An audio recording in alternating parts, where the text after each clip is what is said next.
नमस्कार, स्वागत है आपका आपके अपने चैनल न्यू भारत 24/7 न्यूज पर। आज के इंटरव्यू में हमारी बात हुई पूर्व मुख्यमंत्री अखिलेश यादव की पत्नी श्रीमती डिंपल यादव जी द्वारा मीना शिक्षक रत्न से सम्मानित एवं रोटरी क्लब की ओर से बेसिक शिक्षा सचिव श्रीमती नीना गुप्ता जी द्वारा सर्वश्रेष्ठ शिक्षक का पुरस्कार प्राप्त श्रीमती श्रद्धा तिवारी जी से। इससे पहले कि हम आपको इनके साथ ये विशेष बातचीत सुनवाएं, आप हमारे चैनल को रेड बटन पर क्लिक करके सब्सक्राइब कर लीजिए और उसे जो बेल आइकन देखिए उस पर भी जरूर क्लिक कर लें, जिससे कि आपको मिले हमारे चैनल न्यू भारत 24/7 न्यूज और अपने क्षेत्र की सारी लेटेस्ट अपडेट सबसे पहले। हाँ, नमस्ते मैम, मैं विमल शुक्ला, न्यू भारत 24/7 न्यूज से। जी। सबसे पहले मैम, हम अपने दर्शकों से बताना चाहते हैं कि आज की सीधी बात में हमारे साथ कस्तूरबा गांधी बालिका विद्यालय कौड़ियार की वार्डन श्रीमती श्रद्धा तिवारी जी है। Good afternoon ma'am. Good afternoon ma'am, सबसे पहले आप अपना पूरा परिचय बताइए ताकि हमारे दर्शक जान पाएं कि हमारी बात किससे हो रही है। जी, मेरा नाम श्रद्धा तिवारी है। मैं कस्तूरबा गांधी बालिका विद्यालय कौड़ियार में वार्डन के पद पर कार्यरत हूँ। यह एक आवासीय विद्यालय है जिसमें बालिकाएं यहाँ आवास करके पढ़ाई लिखाई करती हैं। यह विद्यालय ऐसे बालिकाओं के लिए खोला गया है जो समाज के बहुत ही पिछड़े वर्ग से आती हैं और जिन्होंने किसी भी कारण से, चाहे आर्थिक हो या सांस्कृतिक, अपनी प्राथमिक कक्षाओं की कुछ पढ़ाई पढ़ के छोड़ दिए हैं। विद्यालय उन्होंने छोड़ दिया है। ऐसी बालिकाओं के लिए कस्तूरबा गांधी बालिका विद्यालय का संचालन भारत सरकार के मानव संसाधन विकास मंत्रालय द्वारा किया जा रहा है। ये विद्यालय पूरे प्रदेश में 746 की संख्या में है, जिनमें से एक प्रयागराज का कस्तूरबा गांधी बालिका विद्यालय और मैं यहीं पर कौड़ियार में कार्यरत हूँ। अच्छा जी मैम। मैम, प्रयागराज में कौड़ियार ब्लॉक तो सबसे बड़ा ब्लॉक है ना मैम? जी हाँ, सबसे बड़ा ब्लॉक है। हाँ, तो उस ब्लॉक में मैम ये जो अपना विद्यालय है, इसमें कुल कितने बच्चे अभी नॉमिनेटेड है, कितने बच्चों का नॉमिनेशन हो रखा है मैम? हाँ, इस विद्यालय में कुल 100 बालिकाओं का, ये मॉडल फर्स्ट टाइप का विद्यालय है। ये विद्यालय 3 मॉडल के होते हैं, जिसमें से ये मॉडल फर्स्ट है, जिसमें से 100 बालिकाएं वर्तमान में नामांकित है और यहाँ पे रह के पढ़ने का काम करें। क्योंकि अभी कोरोना के कारण अवकाश चल रहे हैं, बालिकाएं उपस्थित नहीं है, लेकिन जब विद्यालय खुला हुआ था तो नामांकन पूरा था। दरअसल इसमें नामांकन आरक्षण के हिसाब से होता है। अच्छा जी। जिसमें 20% बालिकाएं अल्पसंख्यक वर्ग की, शेष जो बच्चियां बचती उसमें 50% अनुसूचित जनजाति, फिर ओबीसी वर्ग से और सामान्य वर्ग की बीपीएल परिवार की बालिकाएं आती हैं। इनके नामांकन का मानक होता है कि जो सबसे पिछड़े, जिनकी पढ़ाई बहुत ज्यादा पिछड़ी हुई है, जो सबसे ज्यादा अंत्योदय की स्थिति होती है, आप ये समझ लीजिए। अच्छा जी। बहुत ही पीछे से बच्चियों को लिया जाता है। मैम, ये जानकारी दीजिए हमारे दर्शकों को कि ये जो बच्चे आपके मॉडल स्कूल में पढ़ रहे हैं अभी, जो गर्ल्स हैं, इन ये एकदम नजदीक की हैं या उनकी स्कूल से दूरी क्या होगी, अगर आप बताना चाहें तो? नहीं, ये पूरे ब्लॉक से बालिकाएं आती हैं। क्योंकि विद्यालय के आसपास, क्योंकि इसका आपने अभी हमने बताया आपको कि इसमें जो बालिकाएं ड्रॉप आउट होती हैं, अर्थात प्राथमिक की कुछ कक्षाओं को या कक्षा 5 तक की पढ़ाई छोड़ चुकी होती हैं, तो ऐसी बालिकाएं आसपास तो नहीं होती। पूरे ब्लॉक से उनका चिन्हांकन किया जाता है। उनको चिन्हांकित करके खंड शिक्षा अधिकारी महोदय के द्वारा हमें बताया जाता है। उसके बाद हम उनको मोटिवेट करते हैं, हम और हमारा स्टाफ उनको विद्यालय से जोड़ने का प्रयास किया जाता है। अधिकतर ये होता है कि गांव में जो अभिभावक होते हैं वो बालिकाओं को घर से बाहर जाके किसी हॉस्टल या आवासीय व्यवस्था के अंतर्गत तैयार नहीं होते हैं। बिल्कुल मैम। तो बहुत टफ होता है, बहुत मुश्किल होती है इन बालिकाओं को पहले तो चिन्हांकित करना, फिर उन्हें मोटिवेट करना कि वो विद्यालय से जुड़े। और सबसे ज्यादा स्थिति जो होती है चुनौतीपूर्ण, वो होती है बालिकाओं का ठहराव। बालिकाएं चिन्हांकित भी हो जाती हैं, आ भी जाती हैं, लेकिन विद्यालय में उनका ठहराव जो होता है उसके लिए ज्यादा। लेकिन हम लोगों के यहाँ जो स्टाफ है, हमारी जो शिक्षण पद्धति होती है या उनके रखने की, रहने की जो तरीका होता है, वो बहुत जल्दी हम इस चुनौती को पूरा कर लेते हैं। अच्छा मैम, एक जानकारी और जानना चाहूंगा। जैसे पिछले 5 वर्ष से आपके संस्थान की ये कस्तूरबा गांधी बालिका विद्यालय की जो भी सांस्कृतिक प्रोग्राम में उपलब्धि रही हो, जो भी शिक्षा के क्षेत्र में उपलब्धि रही हो, जो भी खेल के क्षेत्र में उपलब्धि रही हो, आप एक एक उपलब्धि शेयर करना चाहें अगर तो।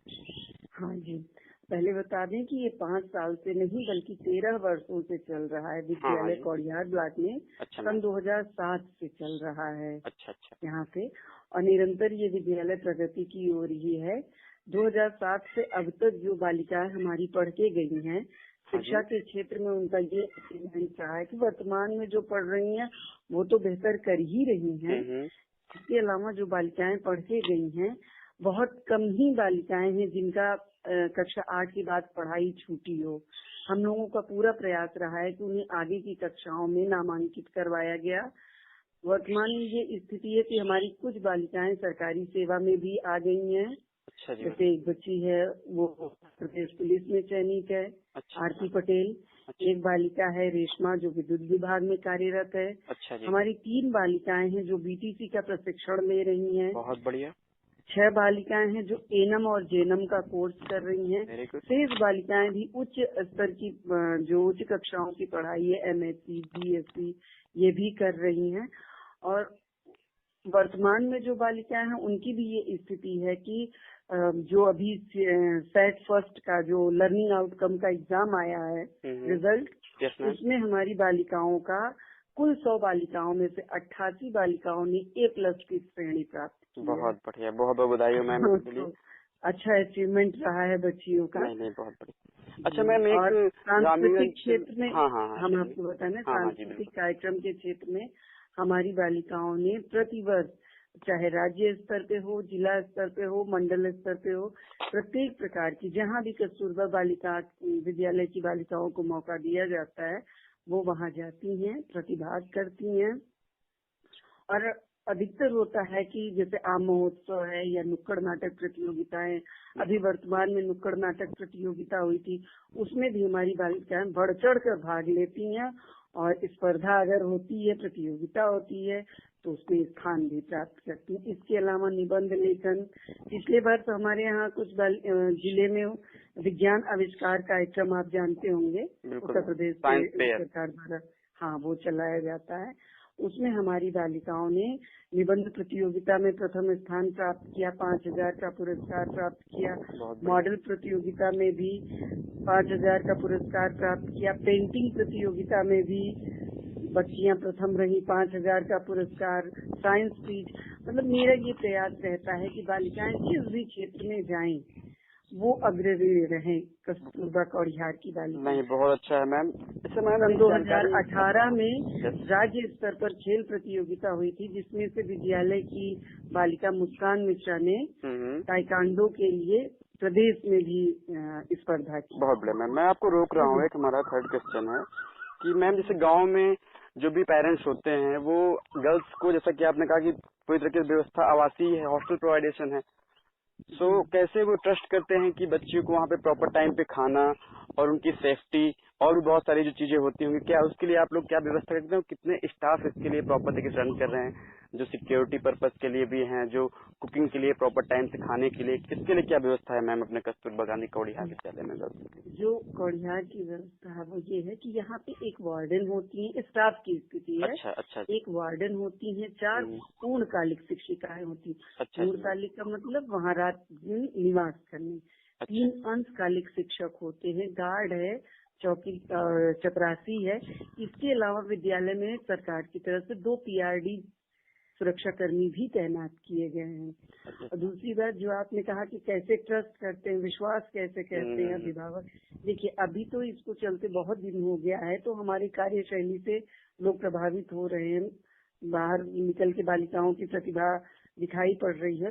लेकिन शुरू में जो था वो बहुत मुश्किल होता था हमारे लिए। इन बालिकाओं को चिन्हांकित तो हम बड़े आराम से कर लेते हैं सर्वे के माध्यम से, लेकिन उनको भरोसा देके विद्यालय तक लाना और फिर उनको ठहराना, ये 2 बड़ी चुनौती होती है। इसके लिए हमारा ये क्राइटेरिया होता है कि हम बालिकाओं को हर हाल में पारिवारिक माहौल देने की कोशिश करते हैं, उनको पढ़ाई लिखाई के साथ साथ ऐसी भी व्यवस्था बनाते हैं अपने आचरण से, अपने व्यवहार से, या अपनी स्टाफ की जो कार्यशैली होती है वो हम इस तरीके को अपनाते हैं, क्योंकि ये गांव से संबंधित बालिकाएं होती हैं और इनके अभिभावक भी बहुत जागरूक नहीं होते हैं शिक्षा के प्रति। समझ सकते हैं। तो हम अपनी ही कार्यशैली को इस तरह से बनाते हैं कि अभिभावक और बालिकाएं दोनों ही हमारे हम पर विश्वास करें, और इसका ये नतीजा निकलता है कि अंततोगत्वा वो ठहरती हैं और अपना शिक्षण कार्य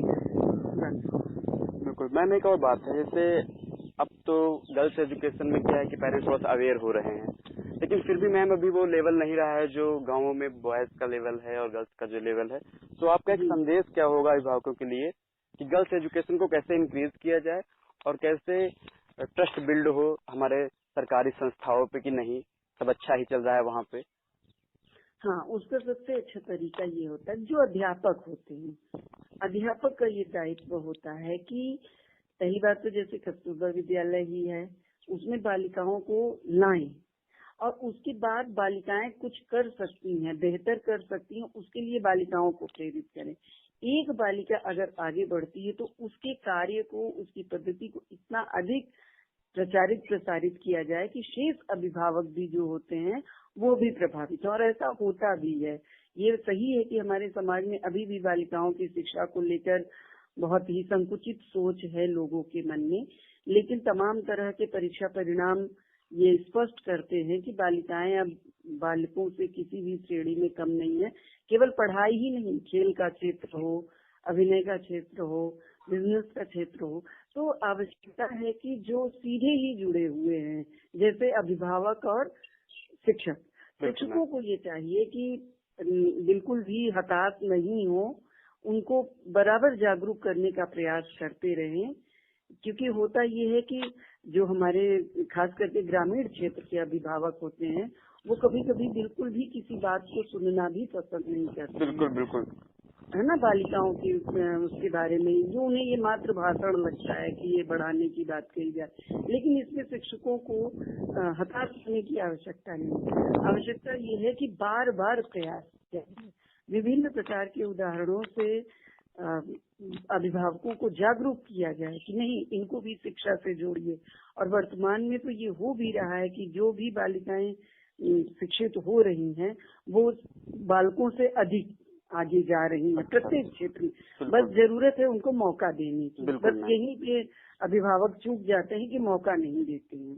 मौका दिया जाए तो हमारी बालिकाएं भी बालकों की बराबर ही प्रत्येक कार्य में बिल्कुल कर पाएंगे मैम। बस आप जैसे लोग लगातार ऐसे अपने प्रयास में अनवरत लगे रहेंगे तो चीजें होंगी। मैम एक क्वेश्चन और है कि जैसे ये कस्तूरबा गांधी पूरा विद्यालय परिवार है आपका, इसकी संपूर्ण देखरेख क्या गवर्नमेंट ऑफ इंडिया या स्टेट गवर्नमेंट ऑफ इंडिया या कोई एनजीओ या कोई लोकल लेवल पे संस्था कैसी पूरी देखरेख या जो भी खर्च है इसका कौन देखरेख करता है मैम पूरी तरीके से? हाँ, हम आपको बताते हैं। कस्तूरबा गांधी बालिका विद्यालय ये मानव संसाधन विकास मंत्रालय के अंतर्गत जो सर्व शिक्षा अभियान योजना है उसके अंतर्गत चलाया जाता है। अच्छा जी। तो होता ये है कि इसमें कुछ विद्यालय जो प्रदेश में हैं वो स्वयंसेवी संस्थाओं को भी दिए गए हैं, जिसमें से आपका कौड़ियार ब्लॉक का जो कस्तूरबा विद्यालय है वो भी जन शिक्षण संस्थान है रिलायंस में, उनकी देखरेख में चलाया जा रहा है। शेष विद्यालय जो है जिला बेसिक शिक्षा अधिकारी की देखरेख पे चलाए जाते हैं, और इसका जो धनराशि आवंटन या मॉनिटरिंग होती है वो 75% केंद्र सरकार के द्वारा और 25% धनराशि राज्य सरकार के द्वारा की जाती है।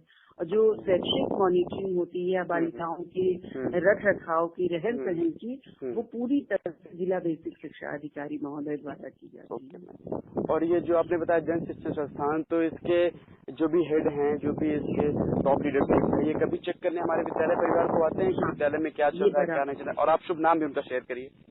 जी, इनका शुभ नाम वर्तमान में अनामिका श्रीवास्तव है, जन शिक्षण संस्थान की निदेशिका है। अनामिका वो कार्यकारी निदेशिका है इस समय, और पूर्व में श्री अमिताभ गर्ग जी थे।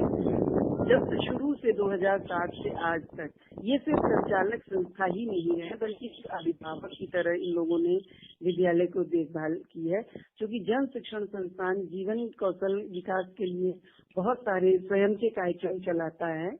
तो उसके बहुत सारे कार्यक्रम हमारी बालिकाओं के लिए भी इम्प्लीमेंट कर देते हैं। जैसे सिलाई का कार्यक्रम है, ब्यूटी कल्चर है या हेल्थ प्रोग्राम। अभी हाल में फरवरी माह में यहाँ के संस्थान की तरफ से एक हेल्थ कैंप लगाया गया था। जी मैम। संस्थान से जुड़े हुए जो और भी हमारे निदेशक से जुड़े हुए जो और संस्थाएं महिला क्लब है, उनकी तरफ से बालिकाओं को 7 साइकिलें दी गई थी। जी मैम। तो इस तरह से व्यक्तिगत रुचि लेते हुए निदेशक के बारे में करते रहते हैं अच्छा कार्य, बच्चियों के बारे में बेहतर करते हैं। व्यक्तिगत रूप से जो सरकारी व्यवस्था है वो तो है ही है, इसके अलावा भी संस्थान अपने स्तर पर भी अनेक प्रकार की सुविधाएं और चीजें उपलब्ध कराते हैं। तो मैम जैसे अभी अंतिम क्लास कौन सी होगी अपने यहाँ कौड़िहार में मैम?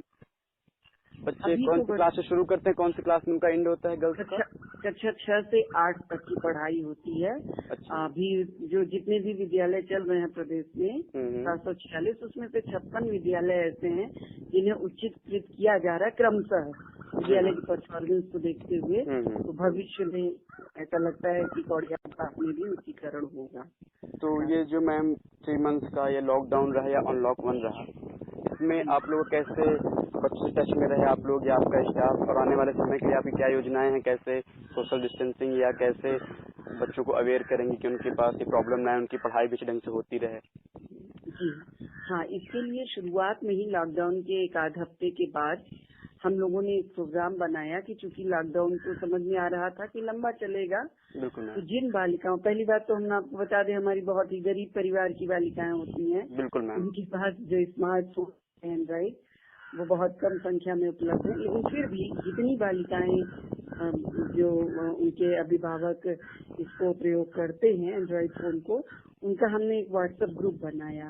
और चूंकि ऑनलाइन वो नहीं पढ़ सकते हैं तो व्हाट्सएप से हम लोगों ने व्हाट्सएप वीडियो क्लिप, कुछ पढ़ाई की शिक्षण सामग्री तैयार के प्रतिदिन उनको भेजा और उनको निर्देशित किया कि वो जब भी उनके अभिभावक घर पे मौजूद हो वो उनको पढ़ें और उसको फोटो और इस तरीके से हमारे पास वापस भेजें। दूसरा, जिस बच्चों के पास मोबाइल फोन एंड्रॉइड नहीं है, स्मार्टफोन, उनके लिए जो साधारण फोन है उनसे संपर्क करके हम लोगों ने ये कहा कि वर्तमान में उत्तर प्रदेश सरकार के द्वारा मिशन प्रेरणा के अंतर्गत कक्षाएं चलाई जा रही हैं, टीवी पे भी और रेडियो पे भी उसका प्रसारण किया जा रहा है आकाशवाणी से। अच्छा। प्रतिदिन दूसरे तीसरे दिन हम लोग उन बालिकाओं को फोन करके बताते हैं कि चूंकि पुस्तकें उनकी यहीं होती हैं, सारी शिक्षण सामग्री विद्यालय में ही है, लॉकडाउन में अचानक विद्यालय बंद हो गया, बिल्कुल तो हम उनको ये प्रेरित करते हैं कि आप लोग दूरदर्शन पे और आकाशवाणी पे कार्यक्रम प्रसारित हो रहे हैं, उनको अवश्य ही देखिए। 9 बजे से 1 बजे तक कार्यक्रम आता है और इस तरीके का प्रयास कर रहे हैं। वर्तमान में हम लोग नामांकन की भी प्रक्रिया शुरू कर चुके हैं। बहुत बढ़िया मैम, बहुत अच्छा शिक्षण इनिशिएटिव है। 2021 के लिए तो जो हम जहाँ भी फील्ड में सोशल डिस्टेंसिंग का पालन करते हुए हम जाते हैं, हमने उन क्षेत्रों का चयन कर रखा है जहाँ अभी तक कोरोना पॉजिटिव केस नहीं मिले हैं, तो वहाँ पे हमारी शिक्षिकाएं जा रही हैं और सोशल डिस्टेंसिंग का पालन करते हुए मास्क लगा के उनको अवेयर करने की कोशिश कर रही हैं। दूसरा, गांव में जो हमने नामांकन के संबंध में सर्वे किया है कि हमारे यहाँ जो आए हैं कोरोना के संबंध में हम कम जागरूकता है। हमने मतलब व्यवहारिक रूप से पाया है कि गांव में अभी कोरोना को लेकर सतर्क रहने की जो जागरूकता है बिल्कुल ही नहीं देखी जा रही। न सोशल डिस्टेंसिंग का पालन किया जाता है और न ही मास्क या सैनिटाइजर या हैंड वॉश की कोई व्यवस्था। हम लोग तो अपना मतलब हमें तो गाइडलाइन प्राप्त हुई है कि आप नामांकन करें, लेकिन नामांकन के साथ साथ हम लोगों ने स्वयं एक गाइडलाइन बना ली है कि जो लोग इस तरह से लापरवाह दिखाई पड़ रहे हैं, नामांकन तो कर ही लेंगे, हम साथ साथ उनको ये भी जागरूक करते चल रहे हैं भाई सोशल डिस्टेंसिंग का पालन करें, मास्क लगाएं, गमछे का प्रयोग करें, हाथ धोएं, क्योंकि गांव का माहौल तो आप जानते हैं। बिल्कुल समझ रहा हूँ मैं। ज्यादा नहीं करते हैं, तो हमारा पूरा प्रयास है। नहीं, बहुत एक मैम आखिरी क्वेश्चन है, बहुत अच्छा लगा आपसे बात करके। ये मैम अभी एक बहुत ही चर्चित मामला है पूरे प्रदेश में, इवन इसकी पूरे देश में, कि एक शिक्षा विभाग में एक मैम है जिनका नाम अनामिका शुक्ला रहा है। उनके नाम से मैम बड़ा मतलब कई विद्यालयों में उनका नॉमिनेशन था, कई जगह उनकी नौकरी चल रही थी मैम। तो ये इसमें क्या मतलब कि इस तरह की चीजें में आप लोग को आदेश पारित हुआ कि सभी प्रदेश के सारे विद्यालयों की मैम का डॉक्यूमेंट वेरीफाई होगा, तो क्या आप लोग का डॉक्यूमेंट वेरीफाई हो गया मैम? हाँ जी, ये जो मामला सामने आया उसके हाँ, बाद हाँ। शासनादेश हुआ कि कस्तूरबा गांधी विद्यालय के समस्त स्टाफ का जो नियुक्ति के समय के जो प्रमाण पत्र थे उससे मूल अभिलेखों का मिलान कराया जाए। हम्म। जिला